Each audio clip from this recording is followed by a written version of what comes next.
Welcome in, everybody, to Fantasy Pros. This is the Fantasy Football Podcast. It is me, Joey P, Joe Pisapia, and today we're going to talk about the running back tiers. That's right. We're going to take Derek Brown's rankings, Andrew Erickson's rankings, see where the differences lie, have conversations about those players, and make you smarter and your life better for those conversations. And of course, we're always doing it here on our YouTube channel. Fantasy Pros, of course, has a lot of subscribers, but if you haven't already, we want you to be one of them. Click that little bell till it goes ding, subscribe to Fantasy Pros YouTube channel, and don't forget, when you do, we're giving away free stuff. Everybody loves free stuff. This time, we're giving away a signed Christian Kirk Jacksonville Jaguars jersey. It is glorious. It's courtesy of bettingpros.com. Subscribe there where you can hear me talking NFL betting this season. 5 days a week, maybe 6, maybe 7. It depends on how much they let me, but at the end of the day, I'm going to be there over at Betting Pros, so I want you to be there too. But all you have to do to win this Christian Kirk jersey is subscribe to Fantasy Pros channel, comment below, like the video. That's it. That's all you got to do. Sounds pretty easy to me. So go do that, and you could win this Christian Kirk jersey, again, brought to you by Betting Pros, and turn on those notifications so you know every time a piece of content drops here on the channel. And this content, gentlemen, is going to be hot today. We're going to talk about these ranks. We're going to have some debates about them. And let's start with the S tier, the superlatives, the greats of the great. And in the S tier, of course, no surprise, Derek Brown has Tony Pollard, or should I just call him Derek Pollard for the rest of the show, potentially. He is at the top. Bijan's at 2, Austin Eckler, CMC. Your grouping, though, at S is bigger because after Nick Chubb, you've got Derrick Henry, Ramondre Stevenson, Jonathan Taylor, Josh Jacobs, and Saquon in there as well. But it's Henry, Stevenson, Taylor, and Jacobs I want to talk about. We'll take them one at a time because Erickson, you don't have any of those guys in your S tier. They're all between the A and B tier for you. So let's start with Derrick Henry because I think this is a really important one. Derrick Henry, Andrew, we know the volume's going to be there. We know the offense still runs through him. We know he's a freak of nature. It is a very difficult thing at this point to gauge what his 2023 value is because last year that Tennessee Titans offense was so bereft of talent and had so many injuries to boot. So are you knocking down Derrick Henry this year based on what you think the Titans are going to be this year, or what your fear of Derrick Henry has left in the tank after so much volume the last few seasons? I think it's a combination of a couple of those different things where, their offensive line sucks. Like, it's PFF's 32nd ranked offensive line. Nicholas Petit-Frere is suspended, who is supposed to be a starter for the first 6 games.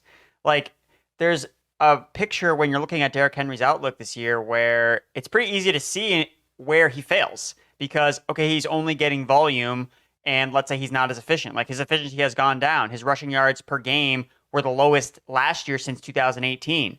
Now, he did make up for it as a receiver, but is that going to happen now that you insert DeAndre Hopkins into the lineup? Treylon Burks is taking a step into year 2. They have Chigakonkwo as a tight end that we're kind of excited about as a late-round option. Like, the receivers are better than they were last year. So that in itself means to me, at least suggests that I don't think Derrick Henry's going to have this massive role as a receiver. So, again, I think it's really more you're hoping that he holds on to all that volume. I just see a lot of scenarios where it could finally bottom out with Derrick Henry. It hasn't happened so far, but it's going to happen eventually at some point. And why would it not happen this year with a terrible offensive line, with quarterback questions, and an offense that, are we excited about the Titans? Are we like, oh, you got to draft all Titans players? Probably not. So I'm just trying to be more cautious with my Derrick Henry ranking. I think that when he falls at the back end of round 2 into round 3 and half PPR, I think I'm more likely to take him. But I am no way reaching to draft Derrick Henry as, this is my guy this year. That's not how I view Henry.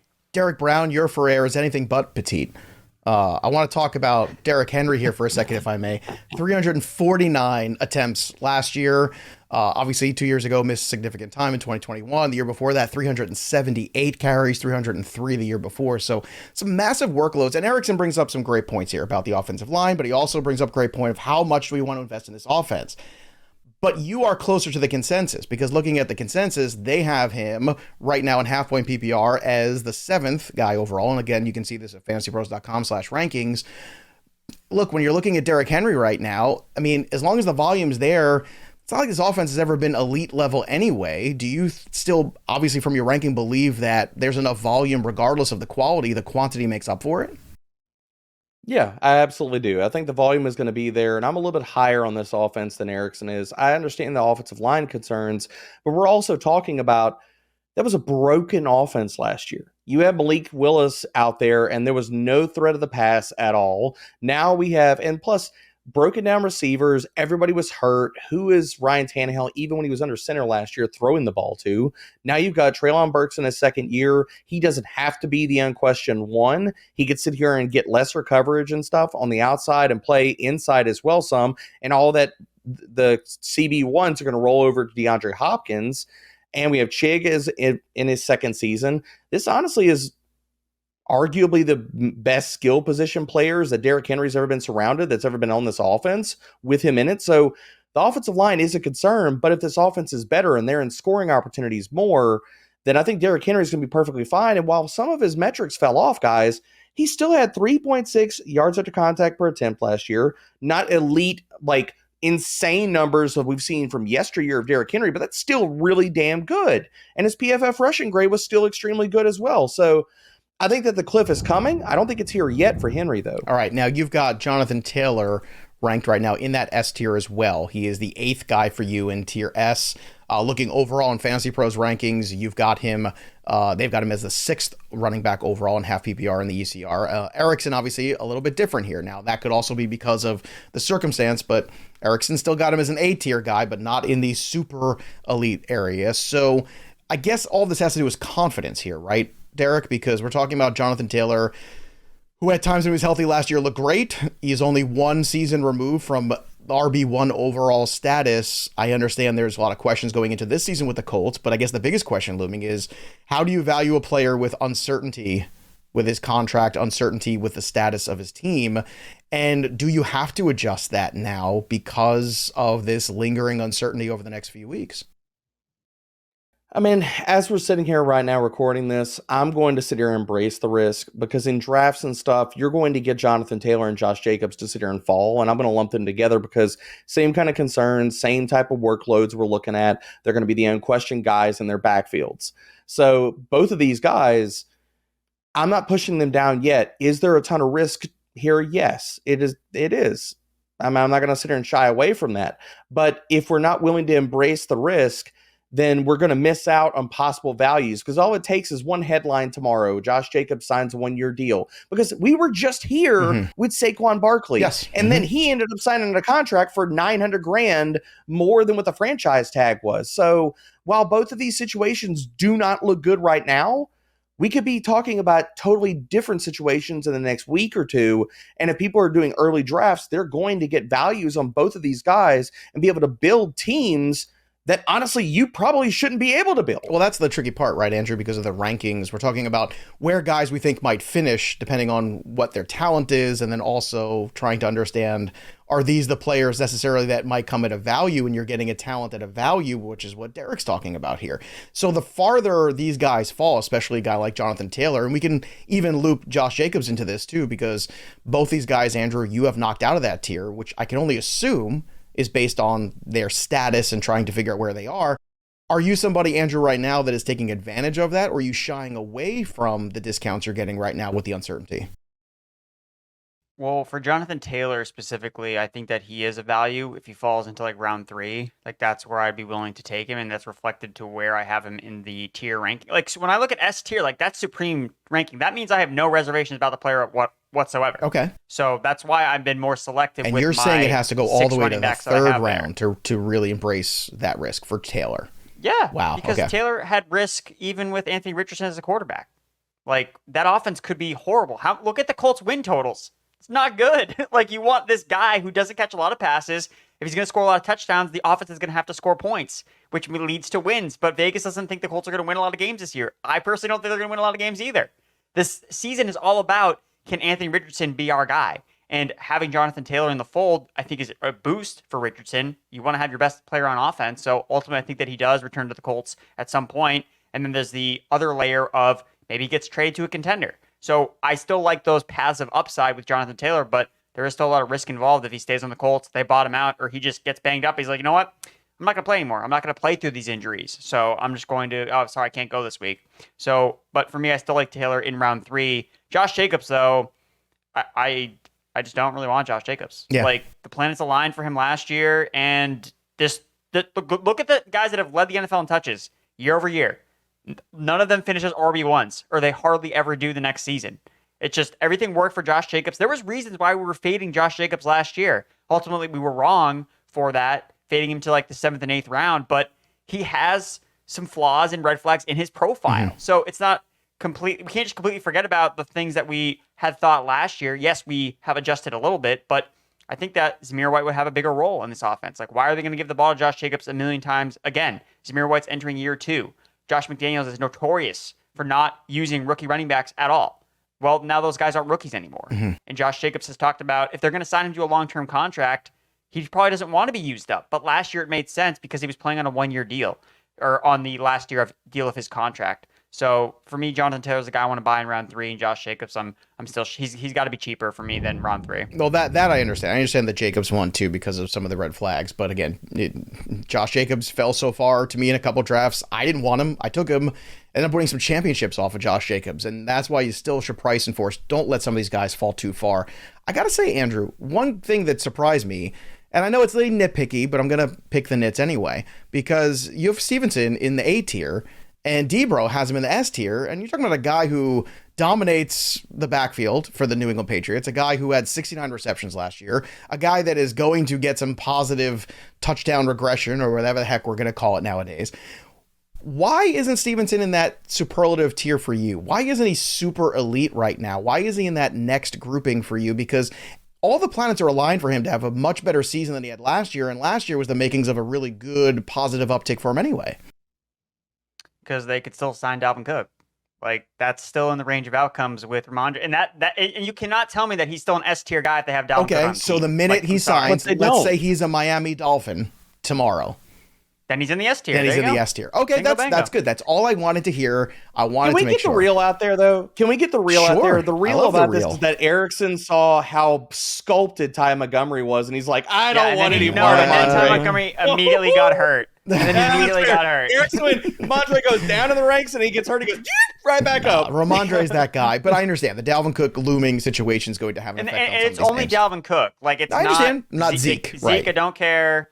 Like, Zeke is dust. Like, but Dalvin Cook is not, in my opinion. I can see right now Ryan Wormley making a thing that says Andrew Erickson right on Instagram. Zeke is dust. And then I'm sure all these comments below, it's going to happen. All right, now another guy too, as we move on to the A tier, you've got Cam Akers, Debro as the first guy in the A tier. And I've been taking a lot of Cam Akers because he's falling in that 5th, 6th, 7th round. That range that we talk about is how good for running backs, how much beneficial, how beneficial I should say it is for people to take somebody like a Cam Akers or some of these other guys that are falling to that range because the upside is really high and the risk is really low.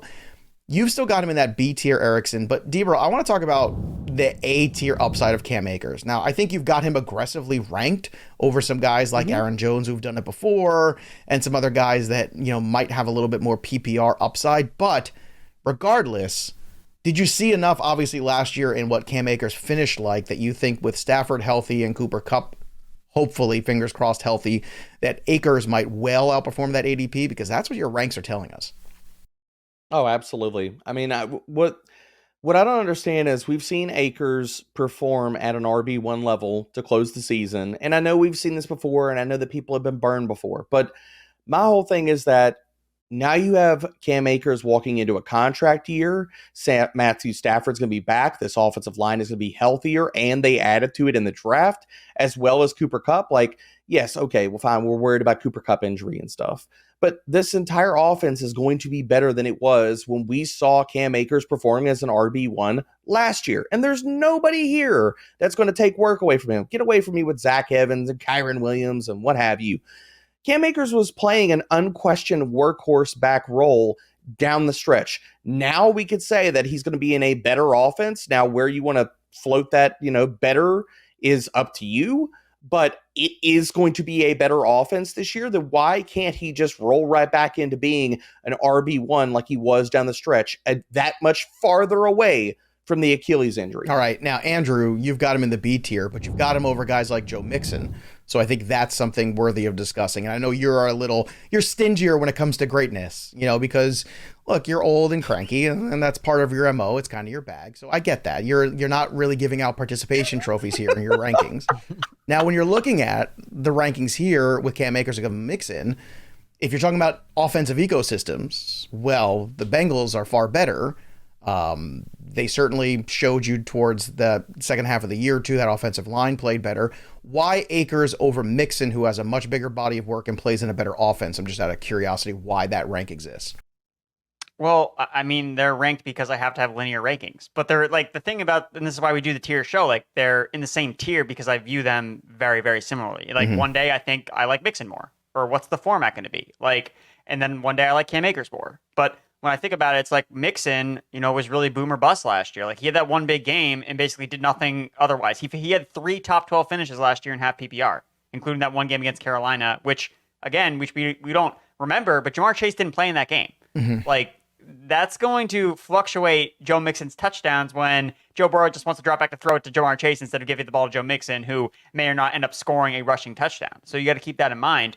But Cam Akers, I love what he did at the end of last year, but he's never put together a full season of fantasy production, like ever. Joe Mixon has done it multiple years. And I get his efficiency wasn't great, but Cam Akers had like 0 efficiency at the beginning of last year. So he was only good during the last 6 weeks, and that was it. And he sucked in the beginning of the year. So you can't just like use his splits and then use the bad splits for Mixon when Mixon's body of work is so much greater than Cam Akers. Selective and you also have statistics. to factor in, yeah. So you have to also factor in Akers also goes so much later than Joe Mixon does. So that's why I have them so closely ranked. I do like Akers more just because of where he usually goes going in drafts, like round 6, Cam Akers. I think that's such a great value for him. Where Joe Mixon in round 4, I'm more in line with ADP there with him as an RB15, where Akers I like a lot more in round 6. So one of these things like why draft Mixon in round 4 when I can get Cam Akers in round 6, which is why I have him in the same tier. And what you're saying to me is that some people in this community of fantasy sports, they cherry pick certain stats only to uplift their own arguments on a player. Is that what you're saying? Is that obviously everyone does it? Wow, I just never heard of that. I never realized people did that. All right, I want to talk about another guy here on this list, Aaron Jones. Now, Aaron Jones has done it. Aaron Jones is probably going to do it again. Aaron Jones is in the A tier for Debro, but for you, Erickson, you've knocked him down all the way to the B tier. Now, I understand you're having a big downgrading quarterback. I get that. But along with that downgrading quarterback, I think theoretically one might also argue to the other point when you're looking projection-wise, hey, there's going to be a lot going on in this backfield because you have to support this quarterback who's still pretty green. How come you don't see enough of that trade-off in terms of maybe a little bit more volume, maybe a little bit more focus on the run game, and maybe that for you at all, can it counteract the downgraded quarterback play? Well, for me, it's because Aaron Jones doesn't have the red zone role on his team. Like A.J. Dillon has been the red zone back for the past 2 seasons at the end of the year. So I get that Aaron Jones is super efficient. He's used as a receiver, and that's where he adds value as a running back you draft in fantasy. But I think his ceiling is limited based on the offensive environment he plays in and based on A.J. Dillon also entering a contract year. Would it surprise anyone if A.J. Dillon has more carries than Aaron Jones this year or has more touchdowns than Aaron Jones this year? So if that happens, like how good is Aaron Jones actually for your fantasy team? And yes, he's been super efficient.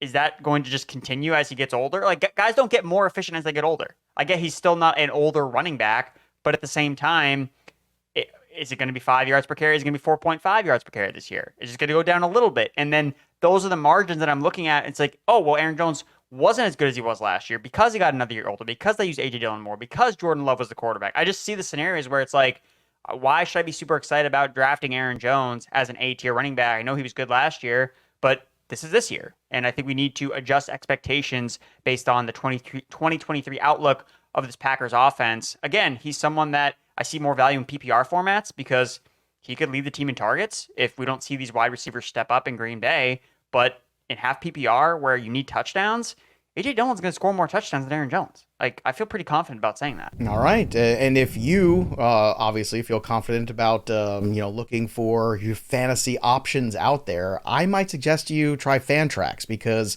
Fantrax is the most customizable fantasy platform in the industry, and they offer the greatest fantasy experience, whether it be dynasty leagues, redraft leagues, keeper leagues, best ball leagues even. They even have best ball over at Fantrax. A lot of people still don't even realize that. You can create and join a fantasy football league, use that commissioner tool that they have, invite your friends and dominate the drafts this season. Or you can even take over your existing leagues, bring them over. A lot of people don't realize how easy that is to do also. And you can even go deep with the Ultimate Keeper and Dynasty leagues, create simple redraft leagues. All of it's there. All of it's customizable. And Fantrax right now has free NFL Fantasy Football League Manager, and it's the most customizable tool you're going to find out there compared to any other host site. It's easy to use, and it's got lots of cool features on the platform. So if you're coming from another service, Fantrax can import your old keeper rosters, your old histories, all that stuff. And if you have a trade go wrong and you're the commissioner, or somebody makes a mistake dropping a player, which we all know that happens and it's a headache, the Fantrax commissioner tools allow you to undo any move with one simple click. That's all you have to do. It's among the most trusted names in fantasy sports since 2008, whether it be football, baseball, basketball, hockey, college basketball, college football, soccer, golf, NASCAR even. They got everything. And if you're thinking you want to upgrade your fantasy experience and make it easier to manage the fantasy leagues, Fantrax has got it. So right now, I want you to go to fantrax.com/fantasypros. Again, that's fantrax.com/fantasypros. Upgrade today. Go and move your leagues to Fantrax, or if you're starting a league fresh, go play them over at Fantrax and take advantage of the best, most customizable tools on the planet, Fantrax. And right now, I mean, obviously, for my experiences over there too, it's so great to be able to run some of the leagues over there. And also I've been able to really create some cool quirks in the leagues, and it's way more, I would say, openly customizable. So if you have certain wrinkles you want to throw in there, certain schedule things you want to do, I've been in roto football leagues there with IDP, crazy stuff. Fantrax allows you to do all that and all the simple stuff too. So again, fantrax.com/fantasypros. I want to talk about Dameon Pierce next, because Debro, Dameon Pierce, I think, is going to be a polarizing guy this year. Last year, we were on him because he was a value. He looked good for a while. Then he hit that rookie wall. We've talked about that before. But right now, you are looking to jump right back in on Dameon Pierce, because Dameon Pierce for you is a guy that you've got as the third player in your A tier. And looking at Erickson's rankings here for Dameon Pierce, much different. He's got him all the way at the back end of the B tier, obviously because of that offense. So you got to sell me here a little bit on Dameon Pierce. Is it just you're completely not afraid of Devin Singletary, or you think Pierce, with any upgraded pieces around him, which he's going to have, becomes an infinitely more fantasy valuable player? Because that's what your rankings are telling us. I mean, what has gotten worse for Dameon Pierce this offseason? Nothing. That's fair. Like, quarterback's better, offensive line's better. They've addressed that. And the pass but catchers, better we or could say, good? like, I guess that's the question. It got better, but is it good? I disagree. Devin Singletary is better than any other Jaguars running back or Texans running back that Pierce was fighting for competition last year. And that's fine. And Dameon Pierce is still better than him as an NFL talent. But the gap is not the same. Like Rex Burkhead, Dare Agumbawale, these guys are these guys aren't even on teams. Devin Singletary was the leading ball carrier for the Buffalo Bills for multiple seasons. And they didn't bring him back. Why, Erickson? Because the Texans paid him more money. Right. Well, it's the structure of teams that overpay for certain guys. It's not how good he is. It's how much better he is than the other Texans running backs that were on the team last year. Well, Erickson, but you're making a bet on talent with Dameon Pierce, are you not? Like, all these players were drafting on their talent. And if Dameon Pierce is that talented to get work, which is what we're talking about here, he's going to produce with it. And the entire situation has gotten better around him. We're literally talking about a guy like, yes, the backup is better than it was last year, but the starter is still better than the backup. So he's going to start and he's going to get all the work. D, explain this to me. You said it's everything, what's worse, and everything is better. You're right. But is it good? That, I think, is the question we have to ask ourselves. And, or more importantly, is it good enough for you to have him right now ranked above J.K. Dobbins, Joe Mixon, even Najee Harris, which to me, that's the one that's a big, giant outlier to me. Like, there's no way I'm not putting Najee Harris, who has a better, improved offensive line, over Dameon Pierce. I understand the quarterback situation still in flux there also, but we're talking about a guy who, showed you a better college career, showed you already at the NFL level he's really capable of having some very good fantasy seasons. I know last year was a disappointment, but I think that's where I struggle. Not that I think Dameon Pierce doesn't have a better situation, but not a better situation than Damian Harris. I think Najee Harris, excuse me. I think that's the problem that I'm reaching here. Do you agree with that at least, or see that argument? So The way that Erickson's talking about the Texans backfield is kind of how I view Pittsburgh. I'm not worried about Damian Pierce's job because he is better than the backup behind him for efficiency metrics, talent, all that kind of stuff. But if you look at Pittsburgh, all of the efficiency metrics for Jaylen Warren have been better than Najee Harris. And I think Jaylen Warren can cut into that work because at the end of the day, if he's not going to play up to a level that is better than Jaylen Warren, then Jaylen Warren can get on the field. And that's where I look at both of these situations differently. I think Pierce is handily better as a NFL talent and his upside, especially walking into as a second-year player, than Devin Singletary, and I have more concerns about Najee Harris at this juncture of his career and holding on to that type of bell cow workhorse type of role when Jaylen Warren, from everything I can look at on paper, has been better than Najee Harris was last year. Erickson, are you more concerned with Jaylen Warren hurting Najee Harris or more concerned with Devin Singletary hurting Dameon Pierce? Devin Singletary. Devin Singletary had a higher PFF rushing grade than Dameon Pierce did last year. You just said all the efficiency metrics. That's wrong. He had a better PFF rushing grade, so unless you want to throw that out the window, what about yards after contact per attempt, Erickson? What about elusive ratings? What about those? But you said every single one? You said every We're cherry picking one stat. No, we just said that nobody does that. Now we're doing that. No, but I'm so disappointed in us. Dameon Pierce was inferior to Devin Singletary in every way. That's what you said, but that's not true. Also, who's a better pass blocker? Devin Singletary was. Who catches more passes? For the first time in his Devin career Singletary versus a rookie. Are the Texans going to be running away with games? Is he going to be on the field on third down? Are you being too harsh on him because Why he's not? But here's the thing. Devin Singletary has been in the league a couple of years. Also played on a very good football team last time I checked that went to the playoffs a bunch. Are we going to hurt the guy who's a rookie too and say that he can improve in some of these metrics you're throwing out there? Being a rookie in his first season with some terrible situations around him? Like, Andrew, is there no room for Pierce to grow above some of these things that are, in your opinion, deficits? Yeah, it's possible, but he also didn't have a lot of experience at the college level. He didn't play a lot in college. And last year, again, no competition at all. Like he was going up against scrubs. And I'm just saying, Devin Singletary is the veteran running back that teams love and trust because he's good in pass pro. No, he's not the most flashy running back, but he does his job. And we see this all the time. Last year with Samaje Perine, this guy does his job, brings his lunch pail to work every day, grinds it out. And that's Devin Singletary. Like he's going to play. And this is a 49ers offensive scheme. How many times has it worked to draft the first 49ers running back? Tell me. It hasn't. Never. And that's the situation here with Dameon Pierce as the first running back from a 49ers system, just like Elijah Mitchell last year. It was a horrible pick. And I think Pierce is going to follow in similar footsteps and be a bust this year.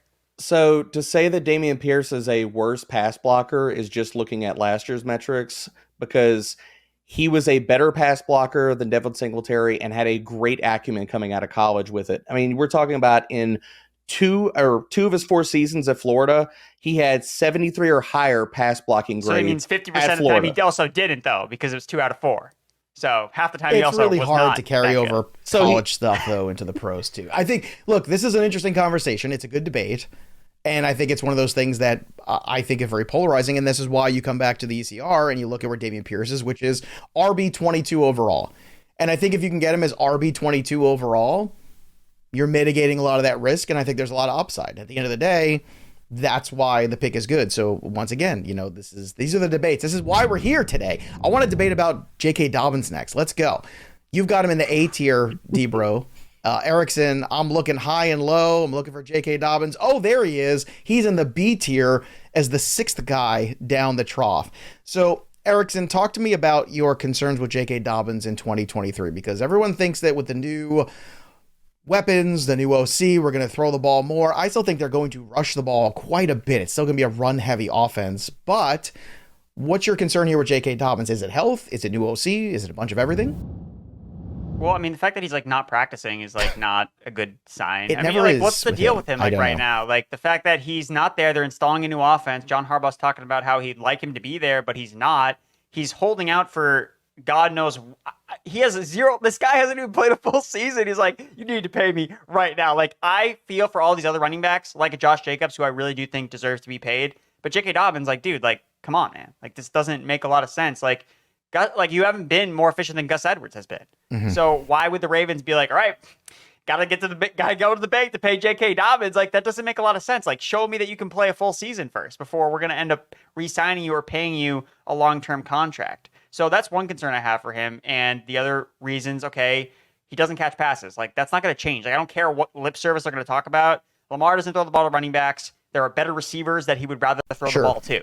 So there's no receiving upside for me with Dobbins. And, what if the Ravens are just like, you know what? We're kind of fed up with this Dobbins drama. Like, we're just going to give the ball to Gus Edwards, who like averages five yards per carry every single time he plays. And he just ends up being the running back one for the Ravens. I think Dobbins is better than Gus Edwards, but do the Ravens think that Dobbins is so much better than Gus Edwards that they're not going to incorporate more of a split to keep Dobbins healthier, which has been his issue? Those are my concerns. I was much higher on Dobbins earlier in the offseason because I thought he was locked and loaded as that RB1. As was I. I'm glad you said that. But I felt kind of like kind of reading what's happening at Ravens camp right now. It's like, is that the case anymore? Like, how excited are they this guy? And he's not there at practice. It's like, dude, like, what's the deal here? Is he hurt? Like, I don't know. Like, he should be healthy, but I just have more question marks. And I'm trying to figure out where, okay, if I don't take Dobbins, is he going to burn me? The guy that doesn't catch passes, can't stay healthy, hoping he scores a bunch of touchdowns. Like, Gus Edwards could score just as many touchdowns, and he's a 15th round pick. I've also downgraded. That's kind of why I've cooled on Dobbins. I've downgraded Dobbins in my rankings too. D-Bro, have you done the same recently? Because I feel like we were all kind of cautiously optimistic, and now it seems to be going in the other direction. I bumped him down a little bit, and I'm not saying that I'm not going to drop him further. At this stage of camp, when we're just now, I mean, we're looking at the Hall of Fame game right now, and it's not even week one of the preseason. Do I have concerns? Yes. If this continues to simmer through the preseason, like we're getting to week 1, week 2 of the preseason, and J.K. Dobbins is still holding out, yes, I'm going to drop him in my ranks unequivocally. I still have him ranked where I have him because at this point in juncture and training camp, we still saw J.K. Dobbins was in the building in the offseason, OTA, stuff like that.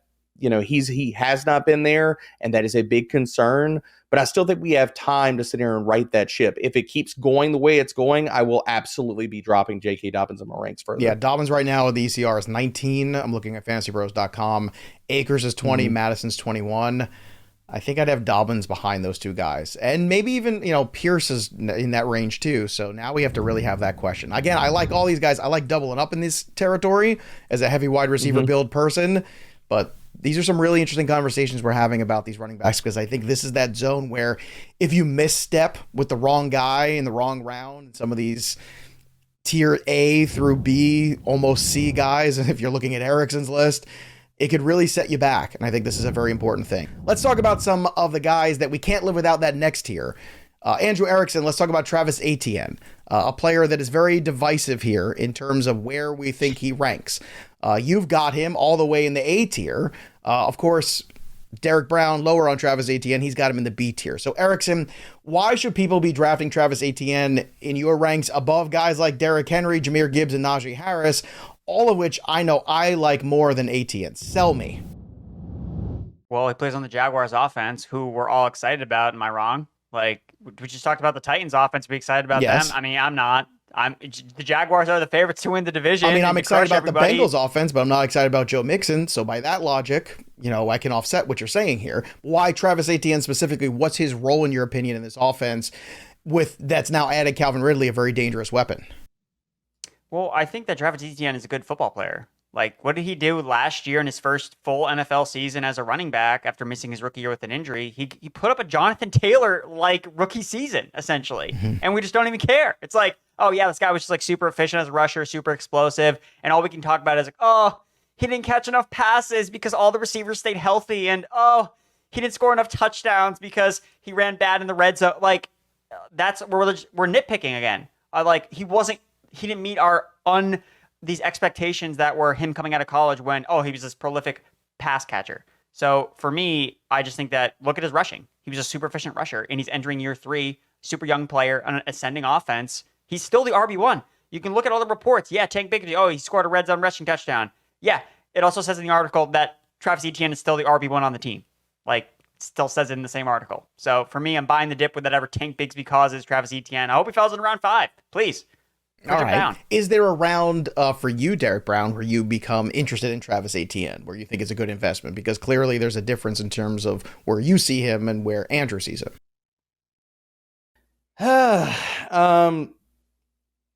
Is there a round where I become interested in Travis Etienne? Well, Yes, okay. there is, but the problem is that it's probably way after consensus in the sense like That's I've got fair. him ranked at 62nd overall right now, and so I'm probably not going to get a lot of Travis Etienne, and that's fine. But I want to be below consensus on Travis Etienne. For me, it's not so much a round as it is focusing on him and a player like Kenneth Walker. We have in my mind, we have concerns or questions about other running backs taking away their work. Then it's more of like a build question. What does my roster look like? Do I need to sit here and lean into, like, did I build wide receiver heavy and now do I want to take a shot on an upside running back?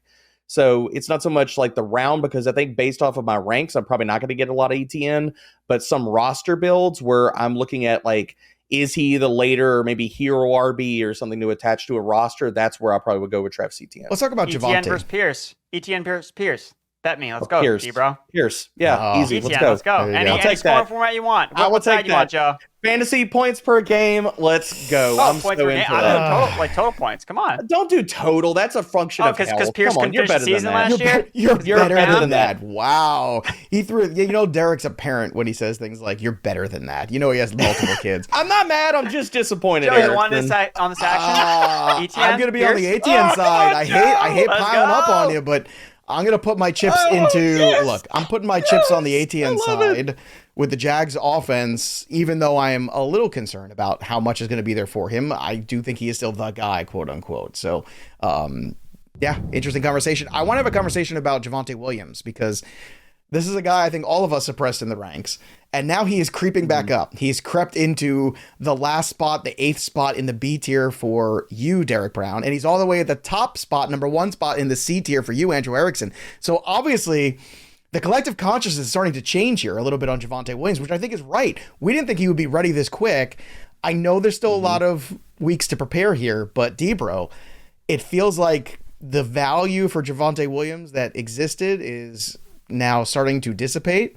And now we have to pay very close attention to how much we want to take on a guy coming off an ACL injury in terms of draft capital. And the ACL injury is a real thing. We saw Dobbins struggle with it last year. We're hearing rumors about Dalvin Cook maybe coming in there to help out Breece Hall and kind of ease him back in. But Javonte's like, nah, bro, I'm good. Let's go out there. I want to play week 1. I want to play all the preseason. D-Bro, when does it get to a dicey situation in terms of rank? I've been slowly moving Javonte up because every positive report we keep getting, and if those keep coming, then I'm going to have to keep moving him up. Now, I've already moved Javonte up from like in the RB 30s, like high RB 30s. So he's up to RB 26 for me right now. And I mean, the positive reports keep coming out, Joe. I'm probably going to have to keep moving him up like low end RB2 when it's all said and done. But that's the part where you get him into the range of, Miles Sanders, Kenneth Walker, Travis Etienne. Then that's the part where I'm like, I don't know, man. Like, or even David Montgomery. I think him versus David Montgomery is a really interesting conversation because split backfields, they're both going to have to deal with guys that are going to eat into the red zone work, how good are the offenses and things of that nature. I don't know if I could push him over David Montgomery, but it's going to get close to that point. All right, Erickson, with Javonte Williams, he's at the 27th spot in ECR and half PPR right now. He's behind Montgomery, behind Pacheco. I would take Javonte over those two guys right now. Would you? Over Montgomery and Pacheco? Yeah. Because I'm also looking at not just the first 6 weeks of the season. I'm looking at the next 7 after that. I'm looking at that playoff run. I'm looking at, can Javonte, even if it is a slow start and maybe some of this is overhype, I'm looking at the finish line here a little bit more. And I think that's the impetus for liking Javonte Williams, starting to move him up. If the health is already good now, that it could continue to get better as the year goes on.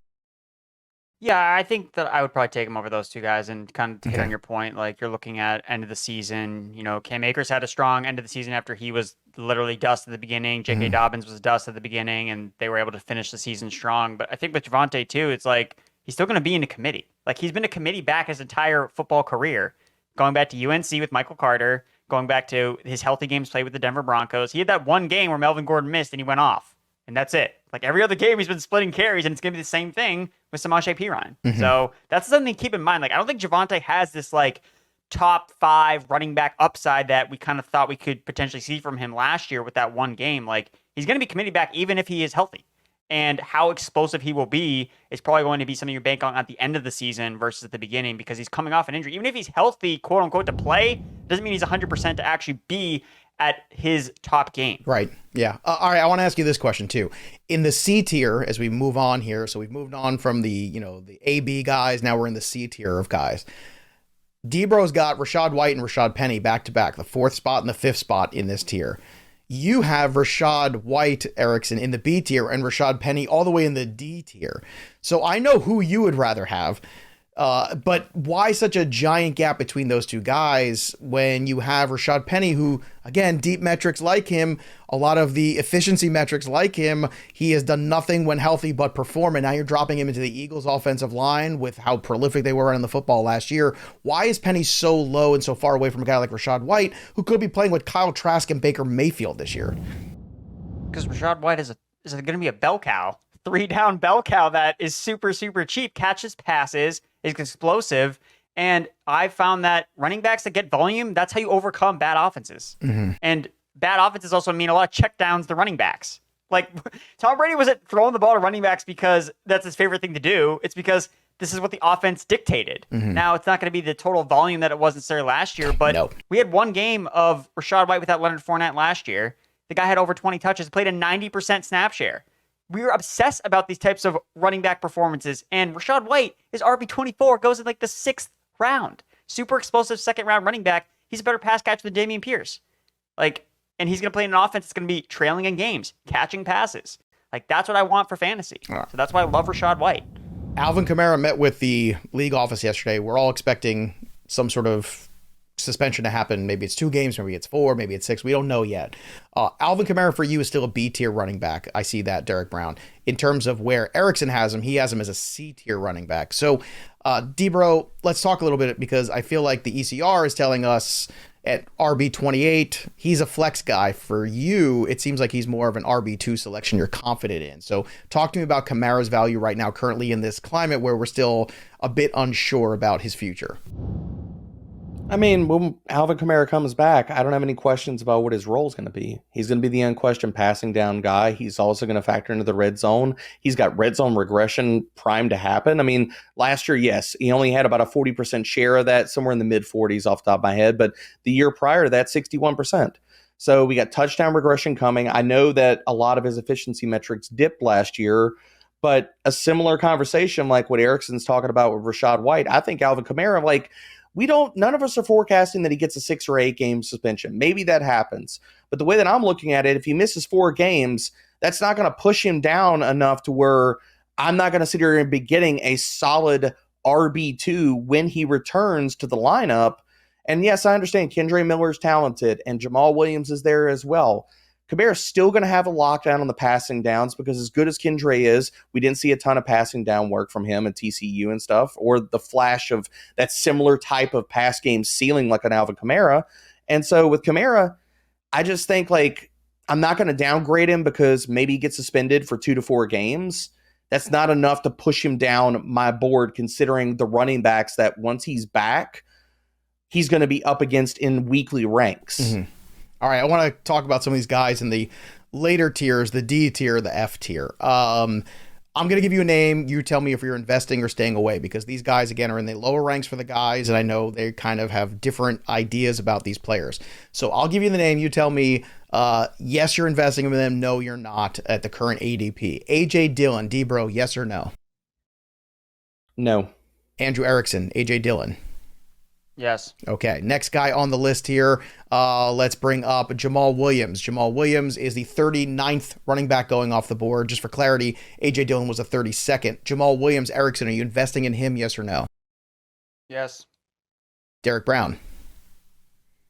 No. Because you like Kamara, right? That's the reason. Like, you got to... Because I like Kamara, and if I'm going to invest in the second running back in this backfield, I'd rather take a shot on Kendre Miller. All right, here's one. I want you to pick between the two. Khalil Herbert currently Obviously going a little ahead, he is at RB 36. Roschon Johnson going a little bit later, obviously. He is going all the way down at RB 56. Who is the better investment this year in 2023? Derek Brown, is it Roschon or is it Khalil Herbert? Go. Roschon. Roschon later, why? Because he's he's a complete back. Passing downs, all of it. And he can break tackles just as good, if not better, than Khalil Herbert. All right, for you, Andrew, which guy do you want? Khalil Herbert or Roschon Johnson? Obviously, there's a pretty good gap between them still. Khalil Herbert for me. Okay, Khalil Herbert. For you, why? Well, he's not hurt right now, so Roschon Johnson is injured. So just want to throw that out there. And Khalil Herbert's balled out in the NFL already. We've already seen what he can do at the NFL level, and all he's done has been a fantasy RB1 when he's gotten the opportunity to do so. I love Roschon in Dynasty, but in redraft, I think I'm a little bit more Herbert. Because Herbert's coming off that, a pretty good season, too. Whenever he gets the ball, he always performs. I'm kind of with you. I think Roschon's more of a 24 guy. All right, last one. I know health is an issue now with Zach Charbonnet. Kendre Miller, another guy, too. These are two rookie running backs. Who would you rather invest in right now, Andrew, between those two guys? Is it rather Kendre Miller at his current ADP, or would you rather have at 50, or would you rather have, going back to Zach Charbonnet, at RB 40? So 10 different here. A big gap once again. Would you rather have Charbonnet as the 40th running back off the board, or would you rather wait and go the other route with Kendre Miller at the 50th RB off the board? Kendre Miller, 100%. Kendre Miller. How about for you? I see you nodding. You agree. Is that correct, Derek Brown? Yep. Give me Kendre Miller. Okay. So look at that. After all that arguing over Dameon Pierce, we ended on a note where everybody's happy together again. That's what I like to see. See, we can fight and still all enjoy ourselves talking fantasy football at the end of the day. And if you need more help with the rankings, obviously, you go over to fantasypros.com/rankings. You can check them out there. You could also turn the rankings of the guys if you agree with one more than the other, or if you want a hybrid between Derek Brown, Andrew Erickson, and even myself, or any expert for that matter, who does rankings at Fantasy Pros. Use the cheat sheets over on Draft Wizard, fantasypros.com/draft wizard. That way you can get the best of all the rankings consensus and then go out there and have the best drafts possible. You can even work your draft muscles with all the mock drafts we got going on the Draft Wizard as well. Run simulations or go join some mock drafts that are happening. And of course, we want to thank our sponsors from today's show as well. If you are looking to upgrade your fantasy experience, we want you to do that over at Fantrax, fantrax.com/fantasypros. They have the most customizable tools on the planet to help you create the best league, whether it be for football or anything else. Fantrax has you covered, and those leagues run 365, so go check out Fantrax and that commissioner tool as well. It's free. It's awesome. Again, Fantrax.com/fantasypros, and free stuff. Don't forget about the free stuff. Christian Kirk jersey we're giving away. All you have to do is comment below on the video. You tell us in the debate who you like more in all the debates we've had here at the running backs. Drop some names to us, drop some comments below, and subscribe to the channel, and you might just win that autographed Christian Kirk jersey. How about that? Courtesy of bettingpros.com. That'll do it for us, but the story of the game goes on. For Derek Brown and Andrew Erickson, I'm Joey P. We'll see you next time, kids.